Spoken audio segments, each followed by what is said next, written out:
Welcome everyone to the October meeting of the Boston Linux UNIX. Jerry Feldman will be talking about his tour of duty in Vietnam back in the 60s. So go ahead, Jerry. Okay. You just go ahead and I'll mute them. see everybody should see my screen. Let me know if you can't. Also, feel free to interrupt me at any time because I can't see somebody raising their hand. So you can see, I joined the 61st Assault Helicopter Company in Fort Campbell, Kentucky, after I finished flight school with the Army and remained with the 2nd Platoon of the 61st until the end of my tour. My call sign was Lucky Star 22. And some definitions. Assault Helicopter Company. We had generally 2 slick platoons, 1 gunship platoon, and 1 maintenance platoon. Slick is a Huey's carried about 6 combat-loaded U.S. soldiers. We have 2 M60 machine guns on board, operated by a crew chief and a gunner. And the pilots have armored chairs. A gunship can have rockets, grenades, minigun, and they're pretty effective. Gunships generally in Vietnam were C model Hueys that had a rotor system called the 540 rotor system, which was the same rotor system that we used on the Huey Cobra. And a landing zone is called an LZ. It can be in single ship, jungle clearing, so I've gone into many of, or even a brigade side installation like LZ English, where I lived for several months. My combat tour started off on 1st November 1967. We boarded the General John Pope and departed Oakland Army Base with elements from our company, the 61st, the 92nd, and the 134th, a 3rd packet of the 221st Signal Company, and the 45th Military Intelligence Department. We got into Okinawa on the 17th of November in 67 for a 24-hour layoff.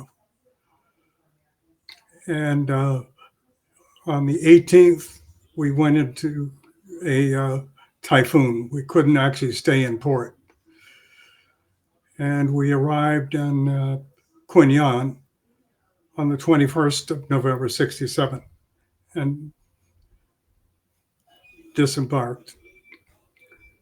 And the voyage included playing hearts every day, eating pretty good meals in the officers' mess. It was a great place to meet some new friends. This is a picture of the John Pope. I don't know when it's from. General John Pope was a World War II era troop ship that was still operating in 1967. On Okinawa, a bunch of us went over to the Officers Club. My promotion date was we were getting automatic promotions from 2nd lieutenant to 1st lieutenant. Should have been on November 7th. But since we were on a boat, we never got our orders and didn't get the orders until after we got into Vietnam. And we get kicked out of the Officers Club. And a few of us went to a bar. And I got drunk, and then I grabbed a taxi and figured out how to get back to the ship. And then we went through the typhoon. When we arrived in Quy Nhon on November 21st, we saw a modern port, and our commander had us line up with duffel bags waiting for landing craft. But again, we pulled into a modern port, and as we debarked, my former TAC officer from Fort Eustis, Virginia, was the guy that was unloading the adjacent container ship. So second I walked off the boat, I'd meet somebody I knew. And this picture, Life is a Bummer in Vietnam, is a poster I have. And it so happens the guy that was sticking his ass out was a guy by the name of Chick Luther. Another guy from the Boston area that I know. You see him driving a motorcycle around here. I think he's from New Bedford, but I'm not 100% sure. I haven't seen Chick in a few years. Anyway, this is me. And with the crew chief, with our aircraft, with our 61st Lucky Stars logo in the front. And again, we flew H model Hueys, which were brand new Hueys. We had picked them up in country, in the US. This is another aircraft. I use that as my background. This aircraft is still flying. It's in South Carolina, I believe. And I said we have crew for aircraft commander, Peter pilot, crew chief, and gunner. Pilots were usually warrant officers. We had, every platoon had a platoon commander and a deputy, which was me. I was actually the third officer in the platoon. Marv Strawn was our number 2 guy. And a helicopter works a little bit different from a car or from a fixed wing aircraft. A cyclic is a stick in the middle that controls the way you tilt. It's like a steering wheel in a car, pretty much. It basically tilts the copter in the different directions. Tilt to the right, tilt to the left, tilt forward, tilt back. Our collective raises the helicopter collectively. We pull pitch it increases the pitch of the rotor blades. The anti-torque rotors, they're pedals controlling the tail rotor. This counteracts the torque of the rotor blades. So now you've got your 2 hands and your 2 feet working to control the aircraft. And then you have a throttle. Throttle is a motorcycle twist handle at the end of the collective. And every time you change almost any one of the other controls, you have to change your throttle. If you change your throttle, you have to do your anti-torque rotors. And it's all one big feedback loop. And I don't think any helicopter pilot, after they finished flight school, was sane. And one of the other things in a helicopter is the rotor actually behaves as a gyroscope. If you essentially were to push down on the rotor in the front of the rotor, you're going to actually tilt to the left. So it comes 90 degrees. The actual force comes 90 degrees behind in the direction of rotation. Helicopters also have a thing called a retreating blade stall. Anybody who flies fixed-wing aircrafts knows what a stall was. You go too slow, you fall out of the air. Well, in a helicopter, you got rotor blades going forward and you got rotor blades going backwards. So if you go too fast, the rotor blade going backwards is going to lose lift. And if you have a retreating blade stall, what's going to happen is that you immediately tilt nose up and do an immediate left roll and crash. And also the loud machine gun sound that made by the Hueys is actually caused by the rotor tips getting into supersonic compression. And we have several modes of flight. The hover is in ground effect is what you we take off from, and we taxi. If you have a skids in a helicopter, the way you taxi is to bring it up to a hover in ground effect. And the rotor keeps actually a cushion of air under you. Out of ground effect is more difficult. It's a lot less stable. It's difficult. I've done a few of those with rope lifts, people climbing up or going down ropes. That's not easy. And translational lift. When a helicopter takes off and goes forward, there's a point at which the rotor blades essentially start behaving as if they were a fixed wing aircraft.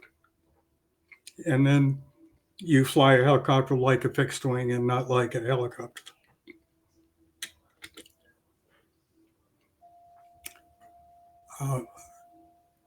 We immediately, after deboarding in Quinyon, we got onto commercial buses and drove to Lane Army Airfield. And Lane was protected by the Tiger Rock Division. Those were the best Korean troops. And then the next day, several of us flew out to Ban Me Tuot on the west side of the country. And there we took our in-flight orientation. We also were there for Thanksgiving. We had a Thanksgiving dinner there. The flight instructor I had down there was a guy by the name of John Groh. And I actually ran into him at Vietnam Helicopter Pilots Association meetings later on. We got back to Quinyon, and then we had to fly down to Vung Tau. Our aircraft were ferried across on an aircraft carrier. And we had to fly down to Vung Tau to pick them up. And as a second lieutenant, I was actually the flight lead. My co-pilot outranked me. He was a co-pilot. He was First Lieutenant Dick Easterwood, or Easter Bunny as we called him. And he was our operations officer responsible for our maps. And a guy by the name of Major Klippel flew trail. He was useless.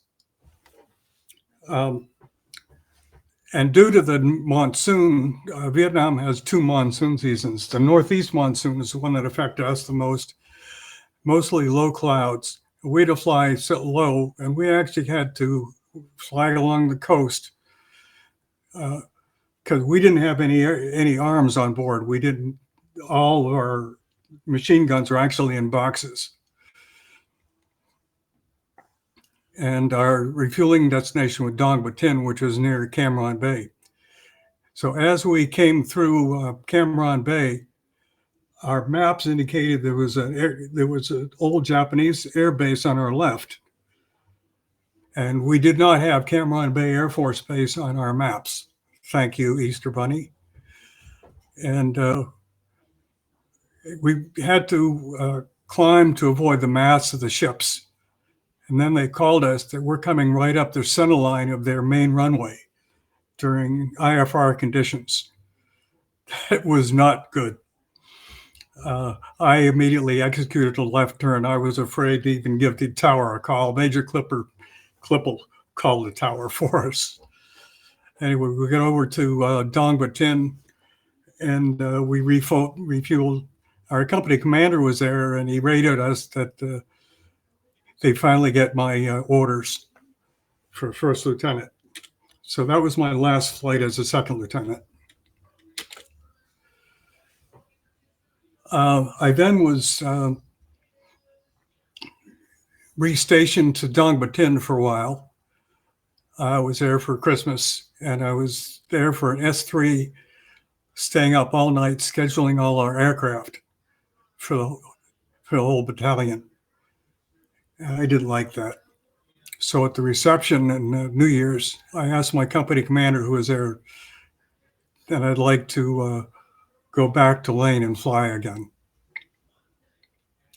And I did hear that while I was, somebody said something?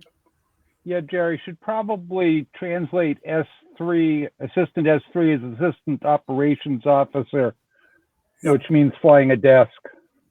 Yes. Okay. That's right. There was an S1, S2, S3. S2, I believe, was intelligence.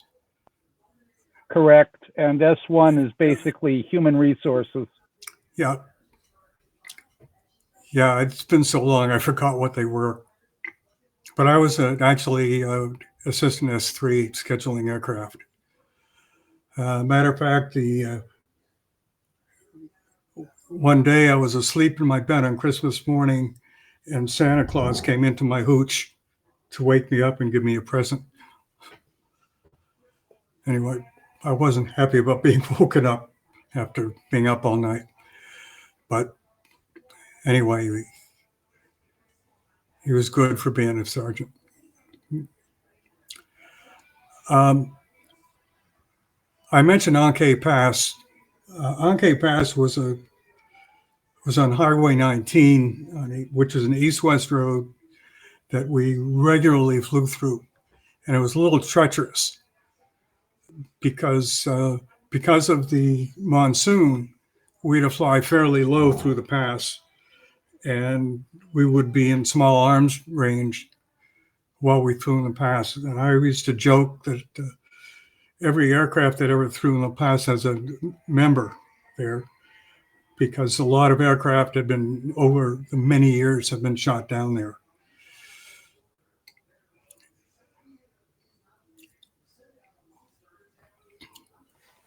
Anyway, I got back to Lane early in January, just in time for Tet, which was a Vietnamese New Year. Tet 68 was a pretty big thing. And my first mission in the morning, I flew a Vietnamese Army commander out of LZ Crystal. And I flew him and his families that were all well-dressed. And I flew them to their several bases in the area. And later, I was taken off the mission, and we flew a brigadier general over from a place called Baji, which is a MACV headquarters. And I proceeded to fly circling Quy Nhon Mountain. And that was the first time I'd actually been fired upon. I was well out of small arms range. But the general decided to go back to his base and have the sergeant major pick up the duty, because the general was short and he was about ready to go home. I also observed Major Wade, our gunship commander, who put a rocket into the Caltex gas station. That was a nice explosion. We enjoyed that.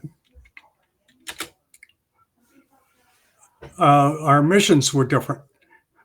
We basically several different types of mission. The combat assault, the first platoon and second platoon alternated days on that. So every other day we'd be on combat assault duty. And that's basically where you take troops and insert them into an LZ or take them out of an LZ. And again, some of the LZs are singular ships. Sometimes you would go in formation. Every one of them was different. Command and control is when you're carrying a unit commander during an operation. So you're flying at altitude, and sometimes we used to know when these guys used to get sick, and used to like to get them sick so we could go back and land. Ash and trash is where we resupply, transporting some VIP. I once carried General Abrams from Quy Nhon to Baji, and another time I carried the entire Vietnamese staff.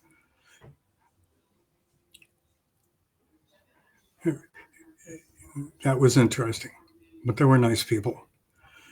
My favorite mission over there was what they called People Sniffer. We had a device that could actually determine from smells, actually, whether there were humans down on the ground where they weren't supposed to be. And that you generally flew about 50 feet, maybe lower, maybe 25 feet. When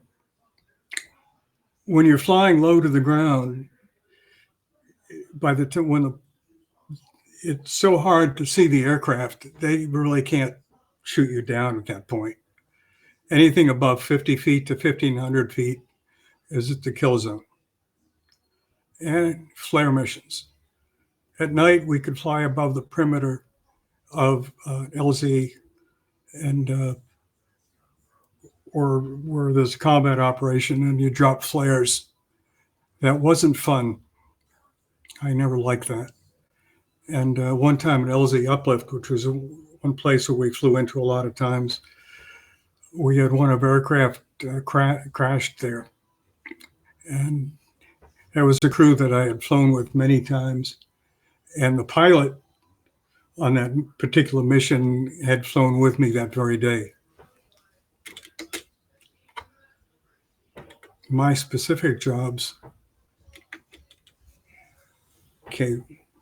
Most of the time in combat assaults, I flew trail. And we had two radios. We had a VHF radio, which was where we communicated with our platoon, and an FM radio, which we used to check artillery and the control tower. Another thing, I've got a friend called Ernie Richard.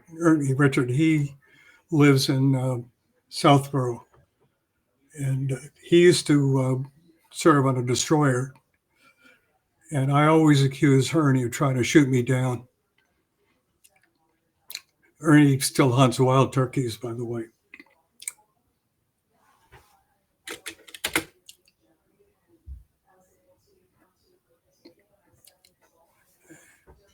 Oh, I already did. Okay. We then in March, in February, we moved to LZ English, which was just north of Quinyon, and to support the first Cav. And the first Cav was moving out. But one of the effective things the first Cav did, which a lot of units didn't, is that their infantry units at night would bivouac, and we'd fly in food and stuff for them, and sleeping bags and all that kind of stuff. And then in the morning, we'd pull them out. We'd take the backpacks and the food so they can travel light, and all they carried with them is arms and, of course, the radios. And that made them, that they could move fast, and that made them very effective. I spent the rest of my tour at LZ English, but we still kept our hooches at Lane, so occasionally we'd go back to Lane and for a quick R&R, steal a Jeep and go into Quinyon, go to the PX or something. Here's a picture of LZ English that somebody recently posted on the internet.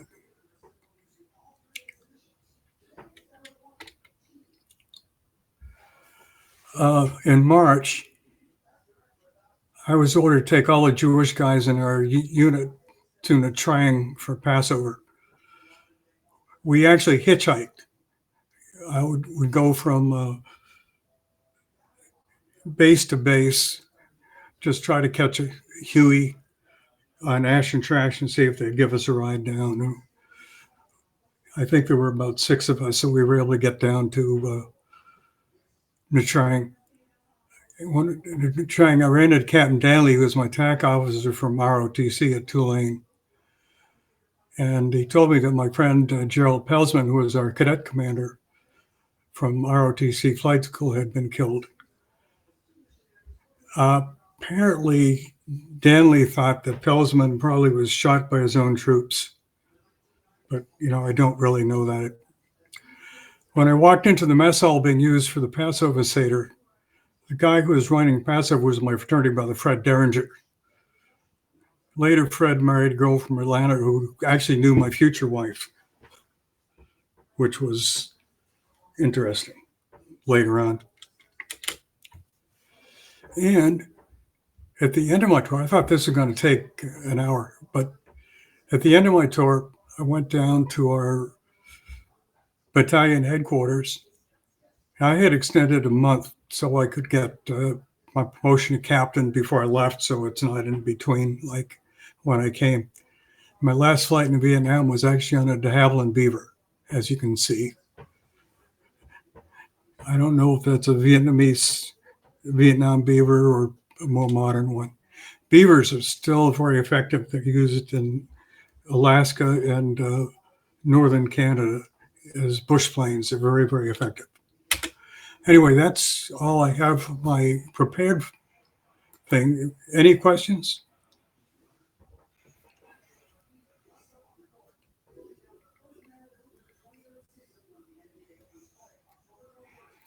Was the de Havilland ride a get from here to there on your itinerary? Nope.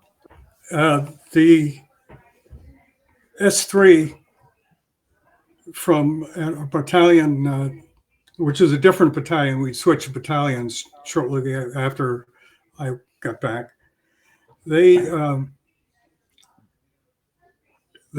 He was a captain, a gray-haired captain, and he's a pretty nice guy. And he offered me to fly to Cam Ranh Bay in a Beaver. He had a fixed-wing ticket, so I actually made co-pilot on that trip. I think I logged it.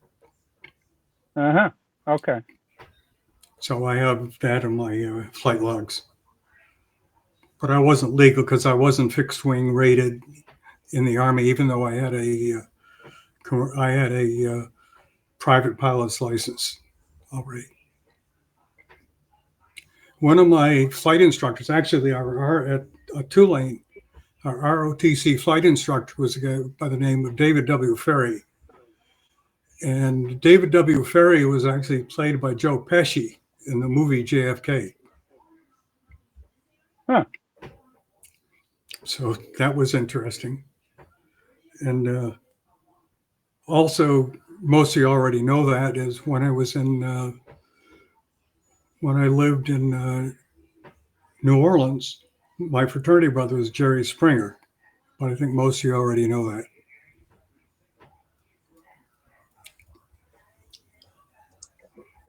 So Jerry, have you ever, once you were back in civilian life, have you ever like gone back to Vietnam for a vacation or anything? No, my friend Peter, who I generally have lunch with once every other week. You actually know, Elaine Santangelo? Oh yeah, I remember Liam. Yeah, Peter is her brother. And I see Peter. Peter also was a Vietnam pilot. It was actually a crew chief over there on a Chinook. And Peter's gone back there on vacation because his other sister is a travel agent. But I've never been back to Vietnam. I wouldn't mind going back, but I just never really scheduled it. Oh yeah. Because my wife really doesn't like to travel all that much. Hmm. That's why I gave up my flight instructor's rating. By the way, did any of you guys know Wreck Trailer Show? Well, I remember that from when I was a little kid. Yeah, my flight instructor, where I got my flight instructor's rating, was Sergeant Billy on the Rex Trailer Show. Yeah, I think I was like maybe 3 or 4 years old when I used to watch that. Yeah. Yeah. Anyway, Sergeant Billy was my flight instructor for when I got my instrument and my flight instructor's rating after Vietnam. My commercial ticket I got actually in Savannah, Georgia, when I was at Hunter Army Airfield. And my commercial flight was, I logged 0.7 of an hour the entire check ride. We took off I did an instrument takeoff, did a chandelle, and then we did a lazy 8, and we landed. And that covered everything that they had to do. That particular flight instructor, that particular inspector, was then banned from coming into Georgia anymore because he did a whole bunch of people that same day. But that's how I got my commercial license. He also gave my multi-engine license. I rented a plane, flew out to Hilton Head, and that's where I got my multi-engine.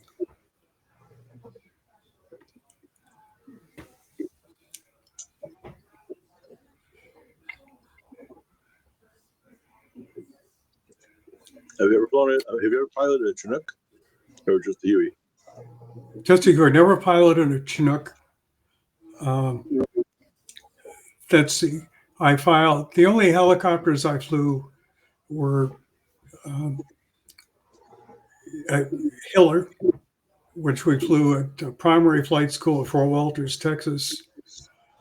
And that was an interesting aircraft, but a two-seater. And then I fly the Bell OH-13, which we call the Tinkerbell. Was that the one that was in the TV show MASH? Yeah. It's a two-seater aircraft. I also, another of my favorite movies was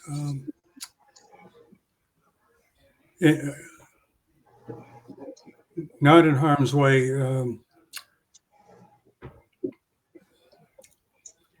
It's with Clint Eastwood and Richard Burton. And the German general actually flew into there with a helicopter, and it would happen to have been a Bell. Because they didn't have any, I don't think they had any German helicopters that they could show on the production. Any old ones. Yeah, that was way before CGI was available. Yeah.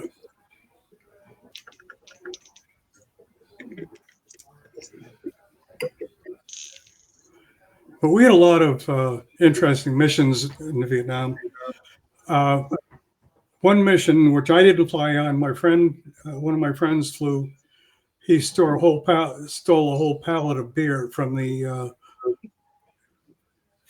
supply depot.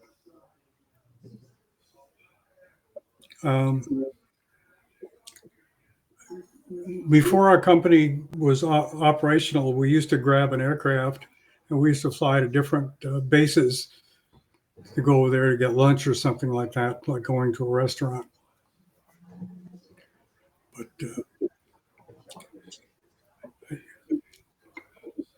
I did one time. Flew up to Khe Sanh to fly over there as a paymaster. We had several enlisted men in our unit that was stationed out in Khe Sanh, and I had to wear a 45 for that. I usually carried a 38 in a shoulder holster because 45s our sidearm and didn't go well on our shoulder holster, and they were hard to sit down in an armored chair.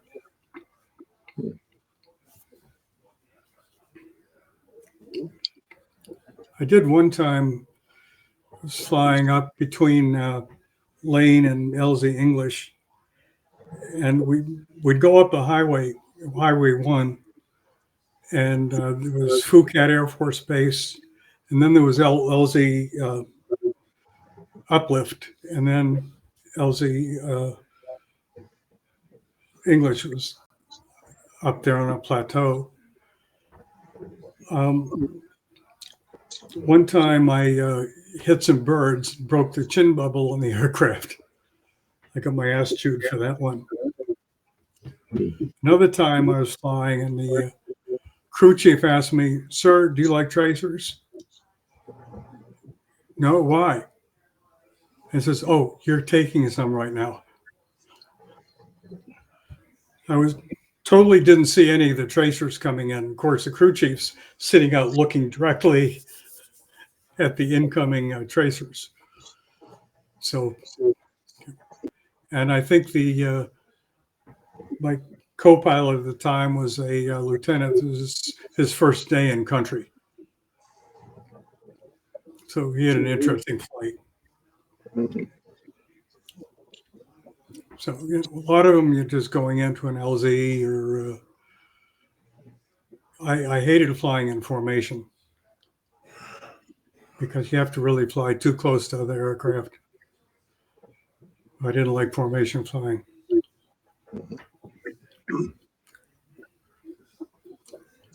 I remember a TV show back in the 80s called China Beach. It was about, it was set in Vietnam. How accurate was that? I've seen it. I don't think it was all that totally accurate. China Beach was not very far from LZ English. China Beach was up in the I Corps. We were Northern 2 Corps, but that was a pretty short flight near Chu Lai. I'd flying close to it. One of the times I actually, the 5th Special Forces was a group that we supported, and their headquarters was actually on the beach in Quy Nhon. And one time I was flying into the 5th Special Forces headquarters, and a Vietnamese guy was defecating on the beach. And we decided to dust him off. So we created a sandstorm around him.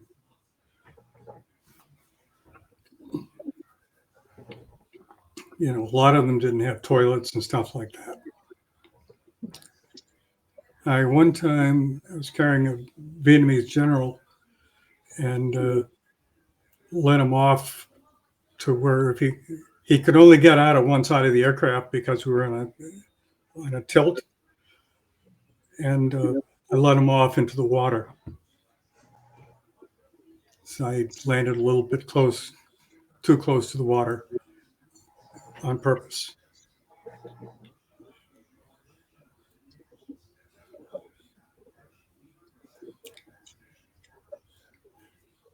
You know, I generally had a decent time in there. I didn't like getting shot at, but you know, it was kind of a routine thing.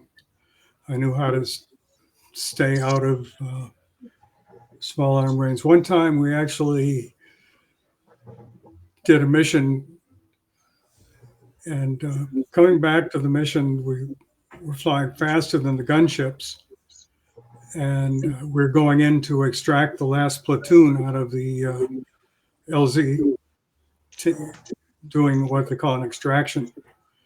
And our gunship commander at the time was from Maine, his Maine accent, and says, "You're going in bad-ass Beckett." We went in there, and as we were taking out the troops, 3 of our aircraft got hit with small arms. Nobody got wounded, but a couple got bullet holes in them. But when you do an extraction, with a combat assault, you're going in, you can go in with guns hot. You know, so the defense, the Vietnamese would keep their heads down, you know, because they didn't want to get shot. But when you're taking people out, the troops are running back to the helicopter with their backs to any snipers. And, you know, so and we didn't have any gunships protecting us. So snipers just decided to shoot at us a little bit. Not heavy fire. I was not one of the ones getting hit. Our platoon commander, Hutch, actually got a bullet into his armored chair. Didn't hurt him. He felt it. but small arms wouldn't go through that stuff.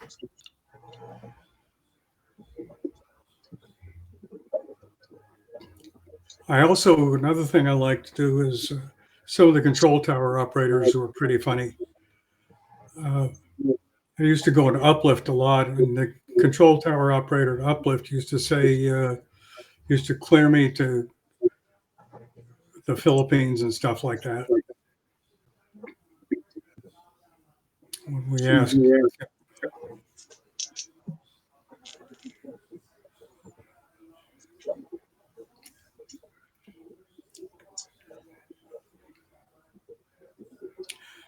Another thing that kind of scared me, my crew chief, when it was cooking we carried sea rations with us. We get a fresh case of sea rations every day. Our crew chief was warming something up, and that's what the fire was C4.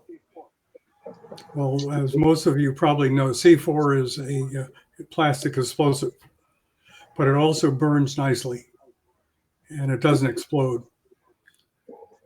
I didn't know that at the time. So I assume there was the C1, C2, and C3 before that? I have no idea.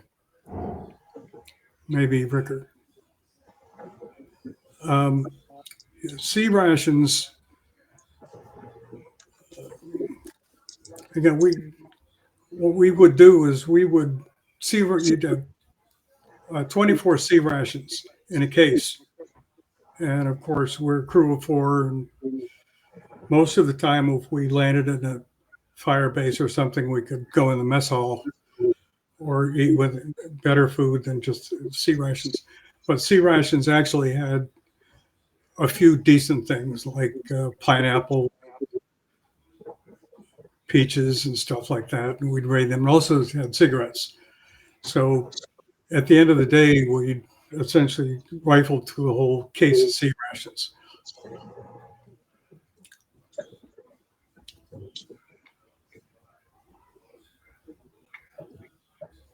Now, we used to go up to the 101st every once in a while, and I think it was Marble Mountain. I forget the name of the mountain they were on, but they had the 101st used to put their fuel above the heliports. So if the fuel ever caught fire, all the fuel is going to be down in the heliport, and they're going to lose all their the helicopters. That doesn't seem like a smart idea. It was, and it did happen. I didn't like going there. Also, my longest flight was about 20 hours. We flew missions for about 20 hours. And if you have to go, you just, we'd have to refuel every few hours. So we'd come down and refuel. We never shut down, and just go to the bathroom right there, right where you refuel. Refueling hot like Indianapolis Motor Speedway? Yeah, we didn't shut down. We idled down a little bit, and they'd refuel us right there. Same. We get down there and fly. Usually in those missions were like, they take a whole flight of 6, refuel us all at the same time. Generally your crew chief and your gunner get it. One of them actually holds a fire extinguisher, and the other one does the fueling. Another thing is the batteries. I was flying behind an aircraft where his battery exploded. I don't know if they were lead acid or what they were. They were 24-volt batteries, but I did see the battery explode right out of the aircraft. No big deal. He landed.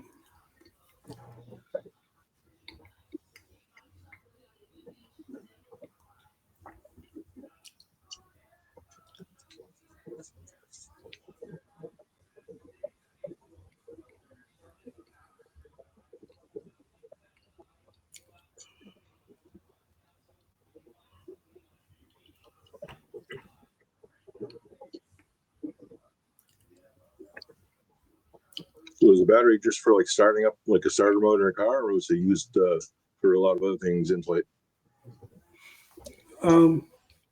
It's used very similar to a car. I mean, you're starting a turbine engine. That's a little bit more than starting a car engine. Huey's actually a turbo thrust engine. I believe we're at 1,500 horsepower. But you make sure your clutches are all disconnected and stuff like that, and you're holding your starter button and it starts up. No big deal. I think we carried about 400 pounds of fuel. And it gives us about 2.5, 3 hours worth of fuel. Now, because of the northeast monsoon, sometimes in the morning when we go out for mission, we'd have ground fog, and we'd just go and fly through the ground fog, fly above it. Hopefully it would burn off before we get to our destination. But I had a thing when I was at Tulane. I learned to fly in a Cessna.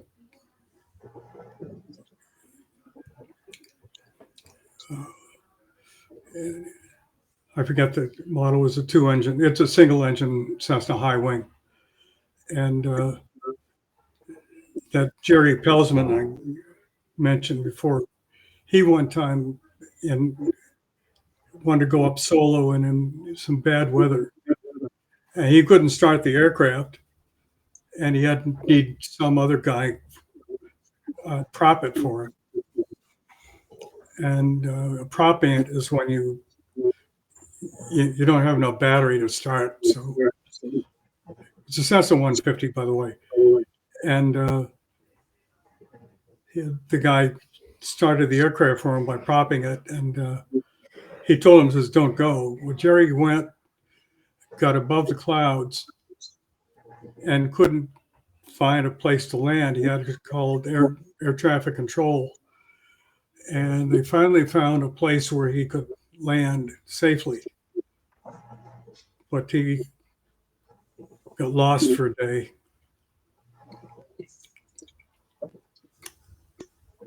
But he went through flight. I believe he went. I don't know if he actually went through flight school or not. He didn't go to the ROTC flight school with us, but I don't know if he actually, when he wanted to be an infantry officer, he was very gung ho.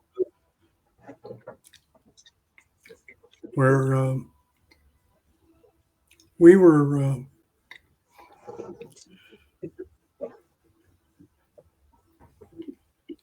We were actually Transportation Corps ROTC. So I had Transportation Corps. So when I derosed out of Vietnam, I went to Hunter Army Air Base because I had transportation officer. I could stay at the air base, where some of my other guys went to Fort Benning or to Fort Stewart, which was a little further south of Savannah. Living in Savannah was a lot nicer than living in an army base in the middle of nowhere.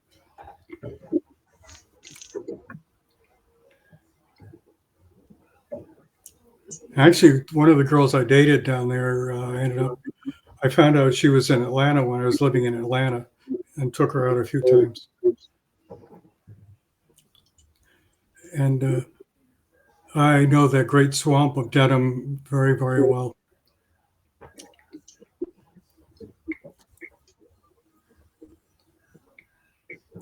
I also had one time where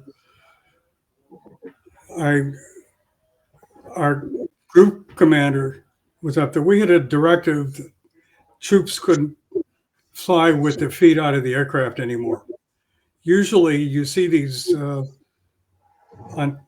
movies and stuff like that in Vietnam where you have your troops sitting on the aircraft floor with their feet down and feet on the skids, and you have 3 on either side. That was a standard mode of doing it. And then when you get into the LZ, they would just jump off. Well,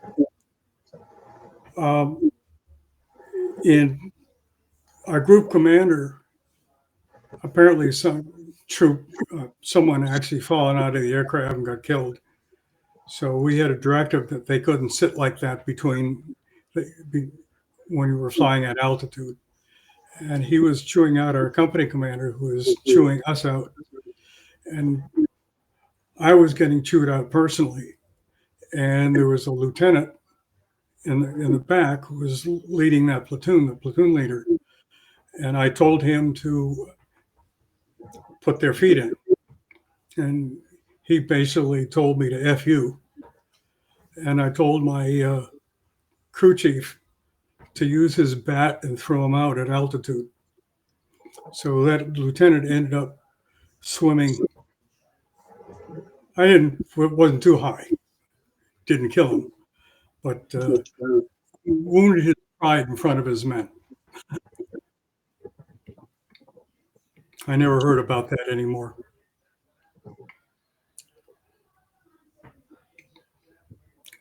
One of the things, if you're the pilot in command of an aircraft,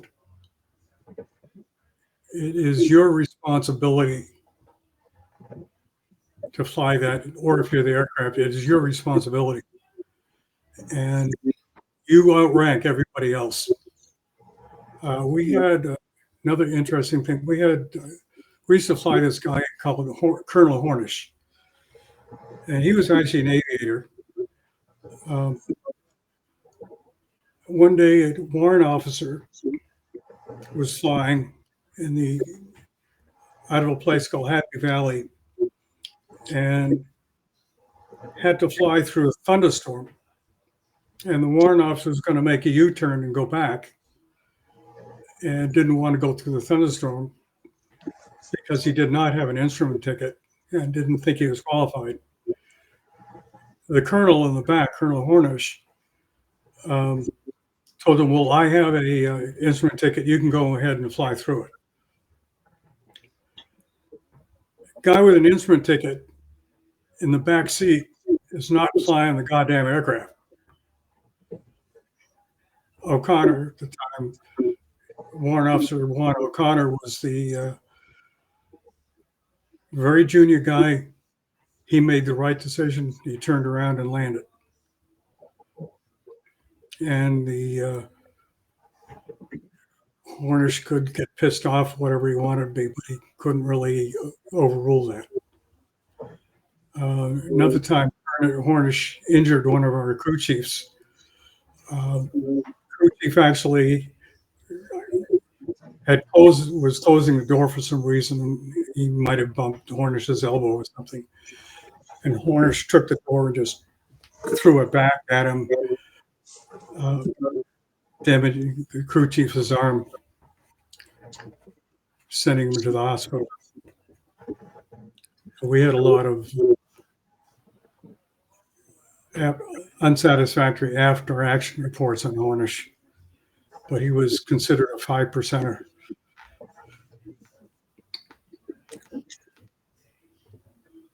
Another time we got mortared overnight, and I think one of the aircraft in our heliport got hit. But my mission the next day, I was working with a tank company or tank battalion. I don't know if it was a battalion commander or whatever. And he was all pissed off. he said he saw the mortars, and he had his tanks actually could aim at the mortars, but the AO commander would not let him fire.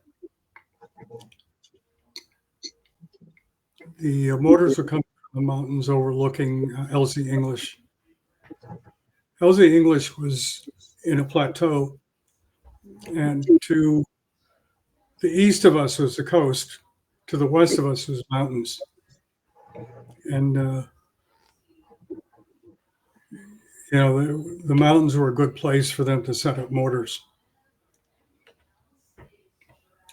So the tank commander was a little pissed off that they wouldn't let him fire.